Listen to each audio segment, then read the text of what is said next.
का दूसरा काम नहीं करते हैं और आपको इनकी मानसिकता यहाँ दिखाई दे रही होगी। एक मिनट, यहाँ पे फिर ये बताइए कि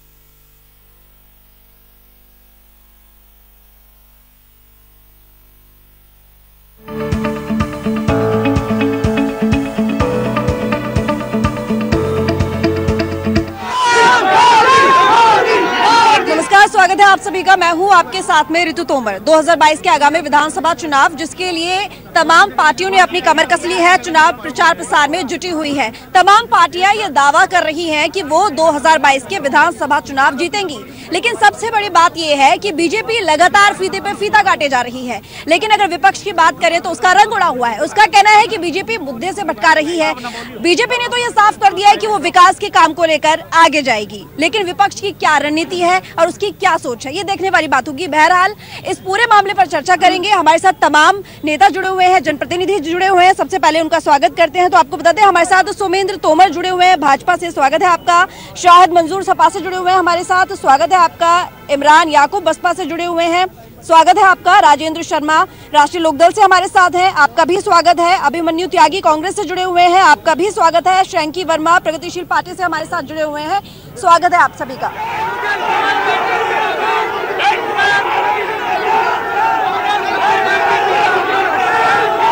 तो सबसे पहले हम जानने के लिए कि आखिर जनता क्या चाहती है, इसके लिए हम जाएंगे अपने रिपोर्टर के पास, यानी कि हमारे साथ इस वक्त अभय मौजूद है, जो ये ज्यादा बेहतर तरीके से हमें बता सकते हैं कि मेरठ की जो जनता है वो क्या चाहती है, उनके मुद्दे क्या है और इस वक्त रुख किस तरफ है। अभय बताइए। बिल्कुल, जिस तरह से चुनाव आते हैं हर बार प्रत्याशियों के तो चेहरे बदलते हैं, पर मुद्दे वही रहते हैं। वो मुद्दे चेंज नहीं हो पाते। मुद्दे तमाम, चाहे स्मार्ट सिटी हो, एयरपोर्ट हो, और सबसे बड़ी चीज़ है गंदगी। मेरठ में जो नाले हैं उन पर किसी तरह का कोई ऊपर से पटा हुआ नहीं है, खुले हुए नाले हैं। ऐसे में सबसे ज़्यादा जो मांग है जाम की।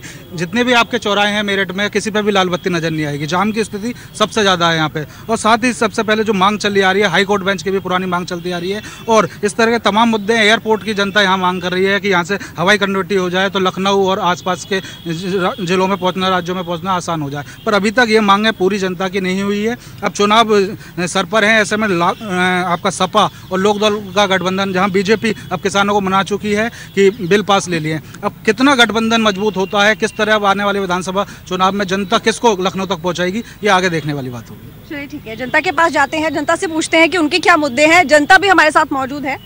आपका नाम? राजीव मदान।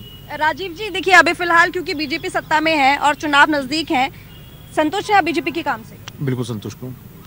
मैंने क्या लगता है आपको, क्या चीजें अच्छी हुई हैं जो पिछली सरकार में नहीं?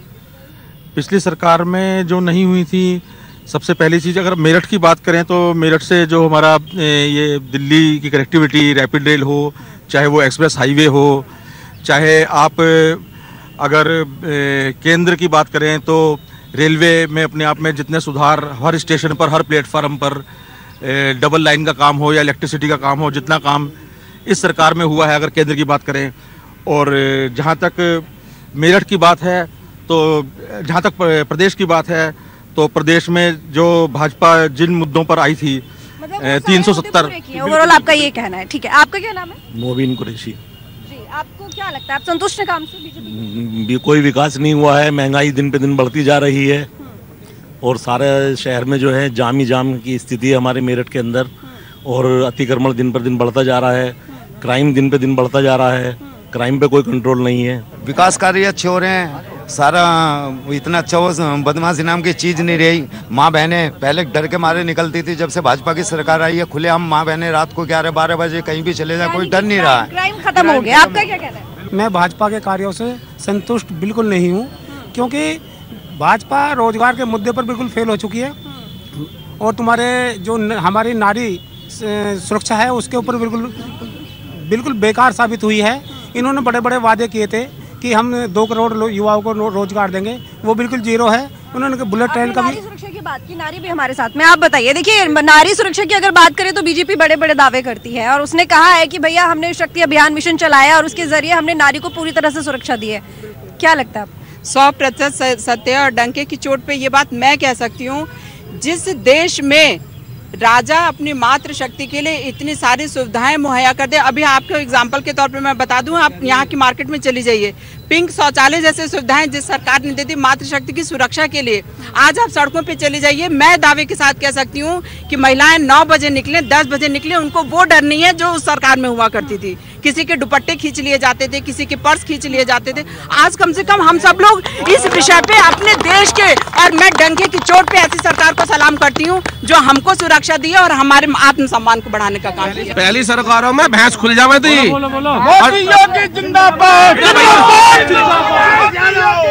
हमारे पास तमाम लोग भी मौजूद हैं।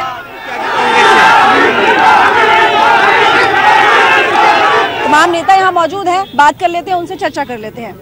देखिए, आज मेरठ की धरती पर हम यहाँ पर हैं और वेस्ट यूपी की अगर हम बात करें तो ये कहा जा रहा है कि वेस्ट यूपी से एक बड़ा नुकसान बीजेपी को होगा, जिसकी वजह किसान आंदोलन है। 2022 के विधानसभा चुनाव नजदीक है, तमाम विकास कामों को लेकर, कार्यों को लेकर आप जनता के बीच में जा रहे हैं, लेकिन किसानों को कहाँ देखते हैं? देखिए, मैं खुद भी किसान परिवार से हूँ और मैं ये मानता हूँ कि मेरठ की यदि मैं बात करूँ, मेरठ हमारा क्रांति का शहर है। मैं 2014 की बात करूँ, 2017 की बात करूँ, 2019 की बात करूँ, सभी वर्गों के लोग, चाहे वो किसान हो, चाहे मजदूर हो, चाहे महिला हो, चाहे युवा हैं, सभी भारतीय जनता पार्टी के साथ हैं। और आप देख भी रहे होंगे कि जिस तरह से भारतीय जनता पार्टी विकास के रथ पर, ये डबल इंजन की जो हमारी सरकार है, जिस तेजी के साथ काम कर रही है, मुझे लगता है कि सभी लोग उनकी नीतियों से प्रभावित भी और भारतीय जनता पार्टी के परिवार के साथ खड़े हुए। तो यानी कि आपको ये लगता है कि जो किसानों की नाराजगी है वो नहीं है? नहीं, कोई नाराजगी नहीं है। मैंने कहा ना, मैं खुद किसान परिवार से हूँ और हम लोग जानते हैं कि हमारा किसान जिस तरह से अपनी खेती में मेहनत करता है, हमारा किसान आज उसे महसूस हो रहा है कि पहली ऐसी सरकार है जिसने किसानों की तरफ ध्यान दिया है। चाहे फसल बीमा योजना हो, चाहे हम गन्ने की बात करें, इन सब चीज़ों को लेकर यदि कोई सरकार काम कर रही है तो भारतीय जनता पार्टी और मोदी और योगी जी की सरकार। चलिए, आपके बराबर में राष्ट्रीय लोकदल बैठा, उन्हीं से जान लेते हैं। आप बताइए, आप लगातार कह रहे हैं किसान नाराज हैं, किसानों की तरफ बीजेपी ने बिल्कुल ध्यान नहीं दिया है, लेकिन ये तो कुछ और ही कह रहे हैं। मेरी जहाँ तक जानकारी है, एक किसान को फसल बीमे का लाभ इस जिले में मिला हो, पश्चिमी में मिला, तो कोई बता दे मुझे एक किसान को। और आज आपने चरण सिंह का नाम दिया, चरण सिंह अनुशासन के सबसे ज़्यादा है, शिष्टाचार उनका सबसे ज़्यादा है। मैं कहूँगा इन अपने साथियों से शिष्टाचार का पालन करें।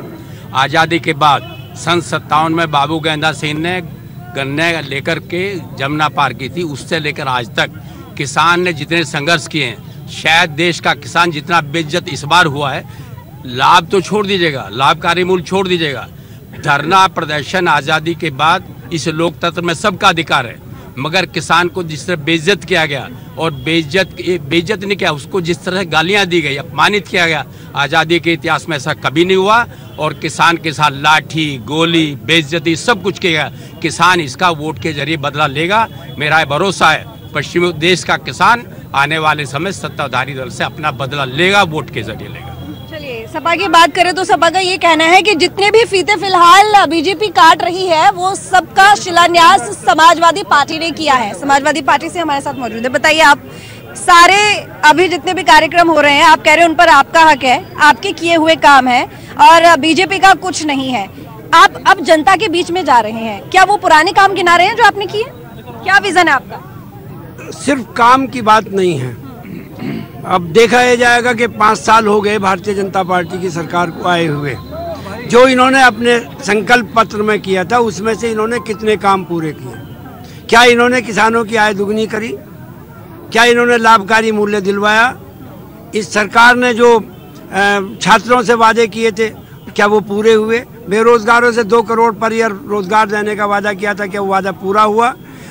और बाकी तो सब पुराने हैं, सेंट्रल गवर्नमेंट के हैं, चाहे 15 लाख का हो, चाहे डीजल का हो या पेट्रोल का हो, बिजली का दाम हो, कोई समस्या जो कि इनके संकल्प पत्र में था उसमें से एक भी वादा अगर पूरा हुआ हो, इन्हीं मुद्दों को लेकर बात होंगी। इनका संकल्प पत्र है और हमारे सवाल हैं कितने इन्होंने पूरे करे। इन्होंने बार बार हर 15 दिन में एक बार ऐलान आता, एक बार वादा होता है, एक बार घोषणा की जाती है कि 15 दिन में गड्ढा मुक्त। क्या उत्तर प्रदेश में नहीं, आपने भी काम किया, आपका कहना है, लेकिन अगर आपने काम किया होता तो जनता नकारती क्यों? जनता ने भ्रमित हुई, जनता जो कुछ झगड़े हुए, जो फसाद हुए, उसका नुकसान हमें उठाना पड़ा। अब देखना यह है कि ये लोग जो इन्होंने वादे किए थे उन पर कितने करे, इसको जनता तय करेगी। आप मुझे ये बताइए कि बसपा काफी समय से यहाँ पर सूखा देख रही है, क्या रणनीति आगे? बहुजन समाज पार्टी कैडराइज पार्टी है, एक मिशन मूवमेंट है। आने वाले वक्त में बहुजन समाज पार्टी 2022 के अंदर अपनी सरकार बनाने जा रही है, क्योंकि बहुजन समाज पार्टी ने जो प्रदेश के अंदर कानून व्यवस्था दी, चिकित्सा दी, प्रदेश की जनता बहन मायावती जी को याद कर रही है और 5वीं बार उत्तर प्रदेश का मुख्यमंत्री बनाने जा रही है। क्योंकि भारतीय जनता पार्टी ने जो प्रदेश के अंदर वादे किए थे, एक भी वादा पूरा नहीं किया। आपने देखा कि कोरोना काल के अंदर जमीन पर कहाँ है बहुजन समाजवादी पार्टी, जमीन पर कहाँ है? ये आरोप लगता है कि ट्विटर चलता है बहुजन समाज पार्टी का, इसके साथ ही ये आरोप लगता है कि भैया वो घर में बैठकर चीजें कर रही हैं। आखिर जमीन पर दिखाई नहीं देगी तो जनता को कैसे पता चलेगा उनका नेता उनके साथ है या नहीं है? बहुजन समाज पार्टी एक कैडराइज पार्टी है। माननीय सतीश मिश्रा जी 26 मंडलों के अंदर जो हमारे SC शेड्यूल कास्ट 86 सीट हैं उन पर मेहनत कर रहे हैं और बहन मायावती जी रेगुलर पार्टी की मीटिंग कर रही है और आने वाले वक्त में अगले महीने से बहन मायावती जी के प्रोग्राम शुरू हो जाएंगे और प्रदेश की मुख्यमंत्री बहन मायावती इस बार बन के रहेंगी। धन्यवाद। ठीक है, चलिए प्रगतिशील समाजवादी पार्टी की अगर बात करें, आप कहते हैं आपकी जो विचारधारा है वो समाजवादी पार्टी से मिलती जुलती है। अकेले लड़ रहे हैं या गठबंधन में लड़ रहे हैं? मैडम, हमारे राष्ट्रीय अध्यक्ष जी कह चुके हैं समाजवादी पार्टी से प्राथमिकता है हमारी गठबंधन की और बहुत जल्द आपको शुभ संदेश भी मिल जाएगा। और अभी विधायक जी जो विकास की बात कर रहे थे, मैं तो उसे 2 पंक्तियों में आपको बताऊंगा।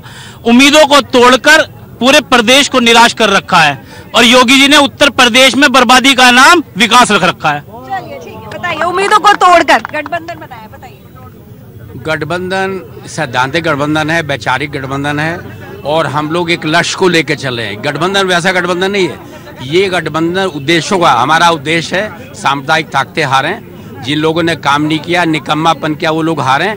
आज भी गन्ने का 250 करोड़ इस समय आज बाकी है गन्ने का और करीब 700 करोड़ यूपी में बाकी है। जो लोग कहते हैं हम तो 14 दिन में देंगे, 14 दिन में तो ब्याज देंगे। गन्ने का भुगतान पूरा नहीं किया। बीजेपी लगातार वादा करती है कि गन्ने का भुगतान लगातार किया जा रहा है, कोई दुखी नहीं है और पिछली सरकारों से ज्यादा भुगतान हमने किया है। ये तो कुछ और कह रहे हैं। देखिए, मेरा ये कहना है कि ये देश की जनता भी जानती है, उत्तर प्रदेश की जनता ने इस बात का जवाब दिया है कि योगी जी और मोदी जी क्या कर रहे हैं, ये सभी लोगों की जानकारी में मैं बात करूं। यदि मेरठ से दिल्ली एक्सप्रेसवे की लोग हम बात करें, जिन चीनी मिलों को पूर्ववर्ती सरकार बेचने का काम करती थी, मैं अपनी विधानसभा की बात करूं, मेरठ की बात करूं, मोहद्दीनपुर चीनी मिल है जो 2500 TDC से हमने 3500 TDC किया और इसके अलावा हमने क्षमता वृद्धि भी की है, विस्तार भी हम लोग कर रहे हैं। और मैं कह सकता हूं कि भारतीय जनता पार्टी जिस विकास के हम लोग, चाहे ESI हॉस्पिटल की हम लोग बात करें, MIT पार्क की बात करें, हम लोग चारों तरफ, मेरठ के चारों तरफ जो जाल बिछा हुआ है एक्सप्रेस हाईवे का। और मैं मेरठ में एंट्री कर रही थी, मैंने एक चीज देखी, यहाँ इतना ट्रैफिक है जो रास्ता शायद 30 मिनट में कवर कर सकते हैं, उसमें 1 घंटा लग गया। ये विकास है? मैं वही बताना चाहता हूँ कि पूर्ववर्ती सरकारों ने जो हम लोगों को दिया है, लेकिन उसके बावजूद भी आप अभी देखेंगे, आप दिल्ली से मेरठ आए होंगे तो आपको समय का पता चला होगा कि कितना टाइम लगता है। अभी हम लोग मेरठ के चारों तरफ हम लोग इनर रिंग रोड पर काम कर रहे हैं। हमारा गढ़ रोड से लेकर और मवाना से हम मोदी से मल्लोपुरम को जोड़ने का काम चल रहा है और कार्य प्रगति पे है। और मैं कह सकता हूँ जो 37 साल पूर्व में भी किसानों को मुद्दे थे, मैं 3 योजनाओं की यदि बात करूँ, शताब्दी नगर, हमारा लोहिया नगर है, और मैं बात करूँ अपने वेद व्यासपुरी की, गंगानगर की, लगभग 1987 से वो लोग धरने पे बैठे थे, लेकिन माननीय मुख्यमंत्री जी के आशीर्वाद से उन योजनाओं को हमने आज मेरठ विकास की तरफ आगे बढ़ाया और वो लोग, उनकी बौखलाहट है। और बात जो लोग गठबंधन की करते हैं, गठबंधन पहले भी हुए हैं, लेकिन उत्तर प्रदेश की जनता ने पहले भी जवाब दिया और अब भी जवाब देगी। चलिए ठीक है, समाजवादी पार्टी लगातार ये बात कहती है कि बीजेपी रामराज की बात करती है, पर यहाँ पे रामराज कहीं नहीं दिखता। कांग्रेस की अगर बात करें तो अभी हाल ही में प्रियंका गांधी ने यह आरोप लगाया कि समाजवादी पार्टी गुंडई पार्टी है। हालांकि उन्होंने कुछ दिन पहले गठबंधन भी किया था, लेकिन अब शायद विचारधाराएं बदल गई हैं। इस पर क्या कहना है आपका? देखिए, समाजवादी पार्टी विकास की बात करती है, समाजवादी पार्टी और हमारे नेता प्रदेश को आगे ले जाने की बात करते हैं। हम लोग कभी भी न मंदिर के पक्ष में न मंदिर के विरोध में।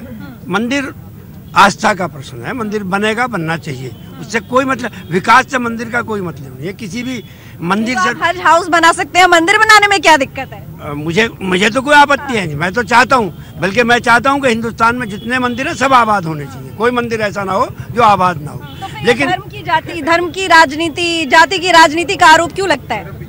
ये सिर्फ अपनी प्रेस में, टीवी में, इसमें ये सब बंद कर दो। कहीं कोई आरोप नहीं लगा रहा, सब लोग इकट्ठे होकर एक साथ रहना चाहते हैं। कोई भी धर्म की राजनीति करना नहीं चाहता, सब विकास की राजनीति करना चाहता है। महंगाई का प्रश्न खड़ा होता है। मुझे याद है एक चुनाव हो रहा था उत्तराखंड में, वहाँ 1 रुपया रात को 1 रुपया बढ़ा गैस सिलेंडर पर। हर बूथ पर सिलेंडर रखा था। हमारे जो मित्र हैं यही लोग थे जो उस हर बूथ पर सिलेंडर 1 रुपया बढ़ने पर। आज सिलेंडर का दाम क्या आप सबको पता है ना? दिल्ली में चुनाव हो रहा था, प्याज का दाम बढ़ा 5 रुपए, दिल्ली की सरकार हार गई। आज 1000 रुपए सिलेंडर, प्याज का दाम क्या, टमाटर का दाम क्या, दवा का दाम क्या। जब देश में डॉक्टर लोहिया ने नारा दिया दवा कढ़ाई सस्ती हो, दवा कढ़ाई सस्ती हो और हमारी पढ़ाई मुफ्ती हो, आज उल्टा हो गया। आज बिल्कुल उल्टा होगा। पढ़ाई महंगी, दवा महंगी, खाना महंगा। रोज डॉक्टर लिखते फल खाइए, फल कहाँ से खाओ? 150 रुपए सेब, 150 रुपए केला, 60 रुपए अमरूद, 100 रुपए। यानी कि आपका यहाँ पर मुद्दा महंगाई है। महंगाई को लेकर बीजेपी ने काम नहीं किया। महंगाई ठीक है। ये जो नारा भी लगा रहे हैं, लाचारी में लगा रहे हैं। मैं बहुत से लोगों को जानता हूँ, हमारे सत्ताधारी पार्टी के लोग।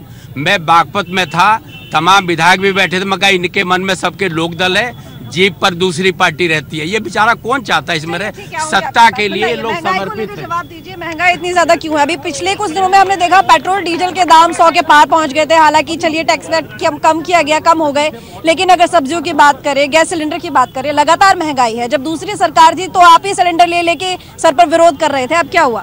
देखिए, मैं महंगाई की बात करूं और जो आपने पेट्रोल डीजल की बात करी है, मैं कह सकता हूं कि उत्तर प्रदेश की सरकार हो चाहे भारतीय जनता पार्टी की, जहां भी सरकारें हैं, हम लोगों के रेट और वेट हम लोगों ने कहीं नहीं बढ़ाया है। टैक्स आप बात कर ले, चाहे पंजाब की देखिए, पंजाब में कितना रेट है।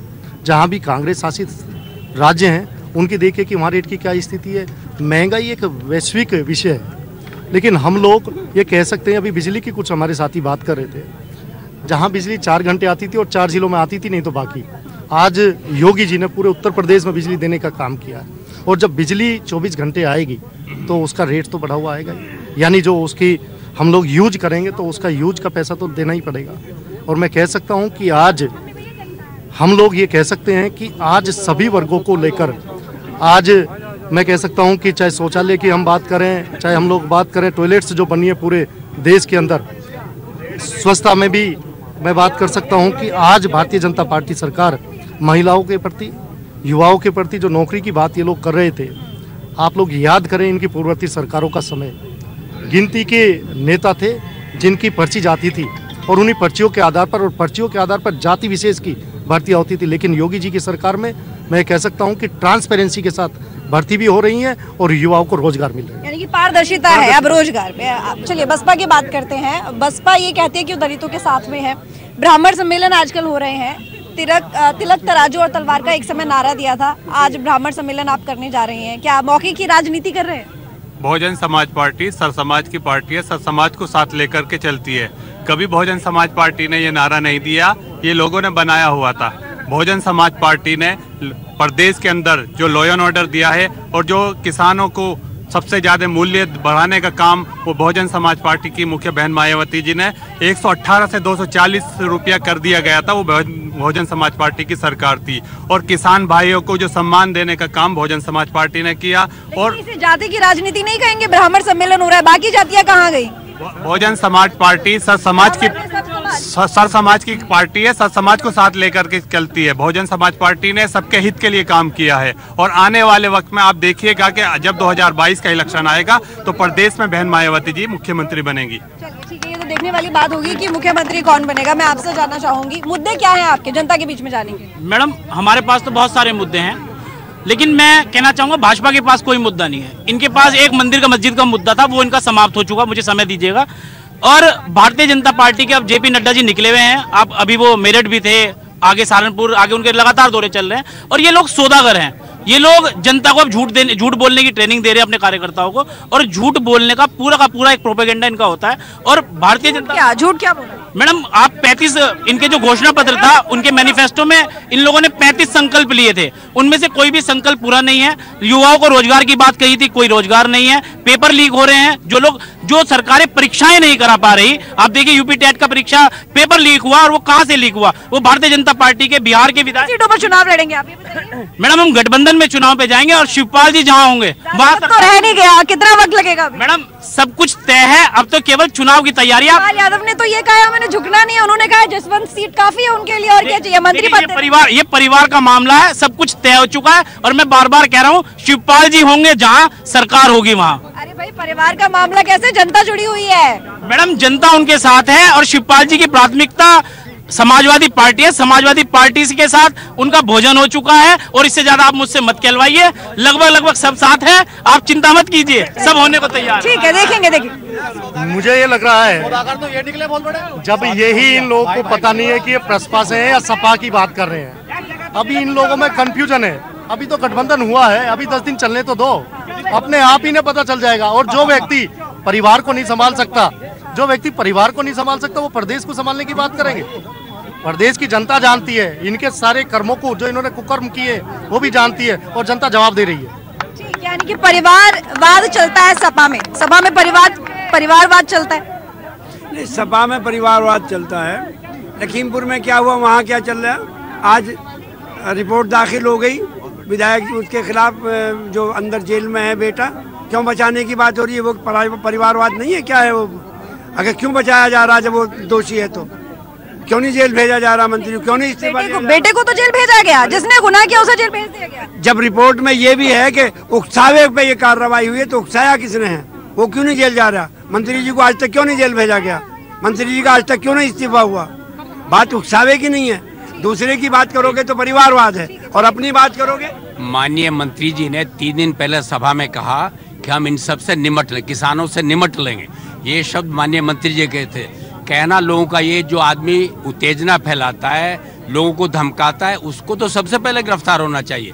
हमारी मांग, आज भी मांग है आपके माध्यम से, माननीय मंत्री मिश्रा जी को तत्काल मंत्रिमंडल से बर्खास्त करें, उनकी गिरफ्तारी हो, किसानों को इंसाफ मिले। इस आज़ादी के बाद किसी मंत्री के भाई भतीजों ने, किसी ने भी ये ऐसा हिम्मत नहीं की कि किसानों को या किसी को रोनता चला जाए। इतना बड़ा जुल्म जो भारतीय जनता पार्टी के राज्य में आज़ादी के बाद इस इतिहास में हुआ ही नहीं। यानी कि आशीष मिश्रा के ऊपर आरोप लगे हैं, और एसआईटी ने अपनी रिपोर्ट में ये बता दिया है कि सोची समझी साजिश थी। वो अजय मिश्रा के बेटे हैं, वो मंत्री हैं, आखिर कोई एक्शन क्यों नहीं लिया गया? देखिए, मैं आपको बताना चाहता हूं कि योगी जी जिस निष्पक्षता के साथ, और ये भारतीय जनता पार्टी की सरकार है, इसमें दोषी जो हो उस पर कार्रवाई होती है। अभी हमारे एक साथी कह रहे थे पेपर लीक का मामला उन्होंने बताया, आप देखिए कितनी सख्ती के साथ कार्रवाई हुई है। और ये भारतीय जनता पार्टी की सरकार है, जो गलत काम करेगा ना, वसूली मैंने कहा परिवार की संपत्ति तक होगी, और वो महाराज जी कर रहे हैं। इसीलिए लोगों में बौखलाहट है, जो विपक्षी लोग हैं, क्योंकि उन्हें दिख रहा है ना जिस पारदर्शिता के साथ ये सरकार आगे बढ़ रही है, ये विकास भी कर रही है, लोगों को सुरक्षा भी दे रही है। आज वही बौखलाहट सब लोगों पे दिखाई दे रही है, लेकिन मैं कह सकता हूँ कि देश की जनता और उत्तर प्रदेश की जनता भारतीय जनता पार्टी के साथ है। चलिए ठीक है, तमाम पार्टियों के अपने अलग अलग दावे हैं। बीजेपी कह रही है कि उसने बहुत अच्छा काम किया, समाजवादी पार्टी ये कह रही है कि वो अच्छा काम करेगी, और जब उसकी सरकार थी तो उसने अच्छा काम किया। यानी कि यहाँ पर ये कोशिश की जा रही है जनता को दिखाने की कि हम अच्छे हैं। बहरहाल जनता जनार्दन है, जनता बताएगी कि वो किसे पसंद करती है और मुख्यमंत्री की कुर्सी पर किसे बैठाएगी। बहरहाल इस चर्चा में बस इतना ही। मुझे दीजिए इजाजत, सारा बना।